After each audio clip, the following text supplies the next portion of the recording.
গেল ৩০ অক্টোবর সৌরঝড়ের কবলে পড়ে মেক্সিকোর কানকুন থেকে যুক্তরাষ্ট্রের নিউ ইয়র্কগামী একটি জেড ফ্লাইট। এতে ক্ষতিগ্রস্ত হয় ফ্লাইট নিয়ন্ত্রণকারী ডেটা।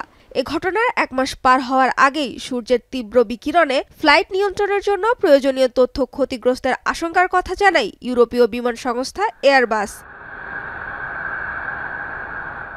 সম্ভাব্য ক্ষতি ঠেকাতে বিশ্বজুড়ে অন্তত ৬,০০০ অপারেশনাল A320 বিমানের সফটওয়্যার আপডেটের সিদ্ধান্ত নেয় সংস্থাটি। এক বিবৃতিতে সফটওয়্যার আপডেট চলাকালে ফ্লাইট চলাচল ব্যাহত হতে পারে বলে সতর্কতা জারি করে এয়ারবাস। এতে সাময়িক সময়ের জন্য বিশ্বের ২/৩ ফ্লাইট চলাচল বন্ধ থাকার আশঙ্কা সৃষ্টি হয়।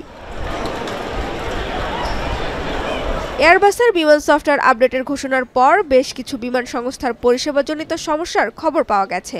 আমেরিকান এয়ারলাইন্স জানিয়েছে তাদের ৩৪০টি বিমানের পরিষেবা ব্যাহত হচ্ছে। কিছু ফ্লাইট বিলম্বের আশঙ্কাও দেখা দিয়েছে। এয়ারবাসের নির্দেশনা মেনে চলার কথা জানিয়েছে ডেল্টা এয়ারলাইন্স। থ্যাঙ্কসগিভিং এর ছুটির সপ্তাহে বিমান চলাচল ব্যাহতের এমন ঘটনায় ভোগান্তিতে পড়েছে যুক্তরাষ্ট্রের ৭ লাখেরও বেশি বাসিন্দা। এয়ারবাসের নির্দেশনা অনুযায়ী সম্ভাব্য সমস্যা সমাধানে কাজ চলছে বলে জানিয়েছে ভারতীয় বিমান সংস্থা ইন্ডিগো, এয়ার ইন্ডিয়া এবং এয়ার ইন্ডিয়া এক্সপ্রেস। এতে বিমান সংস্থা তিনটির প্রায় ২৫০ ফ্লাইট বিলম্বের শঙ্কা দেখা দিয়েছে। ৬৫টি ফ্লাইট বাতিলের কথা জানিয়েছে জাপানের নিপ্পন এয়ারলাইন্স।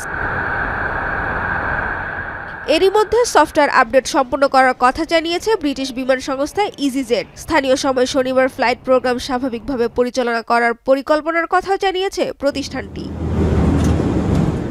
এদিকে তুলনামূলক সস্তা অস্ট্রেলিয়ান বিমান সংস্থা জেটস্টার জানিয়েছে তাদের এয়ারবাস পরিচালিত কিছু বিমানের ফ্লাইট বাতিল করা হয়েছে। তবে এয়ারবাসের নিয়ন্ত্রণাধীন না হওয়ায় দেশটির আরেক বিমান সংস্থা কোয়ান্টাসের ওপর সফটওয়্যার আপডেটের কোনো প্রভাব পড়বে না।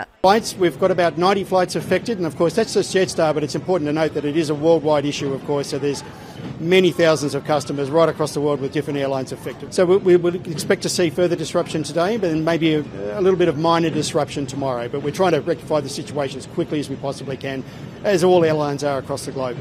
এ ঘটনায় এয়ার কানাডার বিমান চলাচলেও কোনো প্রভাব পড়ার আশঙ্কা নেই বলে জানিয়েছে সংস্থাটি। অন্যান্য কানাডিয়ান এয়ারলাইন্স, ওয়েস্টজেট এবং পোর্টারের ওয়েবসাইটে A320 বিমানের কোনো তালিকাও নেই। তাদের বিমানে খুব কমই এয়ারবাসের সফটওয়্যার ব্যবহার করা হয়। তবে অন্যান্য বিমান সংস্থার সাথে যুক্ত ফ্লাইটগুলো কোনো প্রভাবের কারণে বিলম্বিত হতে পারে। সানজিদা ইসলাম তন্নি, এখন বিশ্ব।